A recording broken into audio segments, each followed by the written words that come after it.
बारामतीच्या शासकीय वैद्यकीय महाविद्यालय व संरक्षण रुग्णालयाला नाव देण्यासाठी आम्ही जे आंदोलन केलं होतं, तर सकल हिंदू समाजाच्या आंदोलनाला यश आलं. माननीय मुख्यमंत्री देवेंद्रजी फडणवीस यांच्या नेतृत्वाखाली राज्य सरकारनं बारामतीच्या वैद्यकीय महाविद्यालयासोबतच इथल्या सर्वोपचार रुग्णालयात देखील पुण्यश्लोक अहिल्यादेवी होळकर यांचंच नाव देण्याचा निर्णय आज विधिमंडळात जाहीर केला.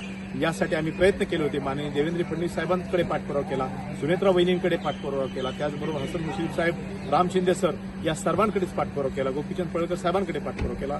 या प्रयत्नाला यश आलं. बारामतीच्या सकल हिंदू समाजाच्या आंदोलनाला यश येऊन आज बारामतीच्या या महाविद्यालयाचं व सर्वोपचार रुग्णालयाचं नाव पुण्यश्लोक अहिल्यादेवी होळकर सर्वोपचार रुग्णालय त्याचबरोबर महाविद्यालय असं ठेवण्याचा निर्णय सरकारने घेतला. सरकारचं तर आभारच मानतो, पण या लढ्यासाठी साथ दिलेल्या सर्व सहकाऱ्यांचं मनापासून आभार मानतो. अशीच साथ मिळू द्यात. येळकोट येळकोट, जय मल्हार. धन्यवाद.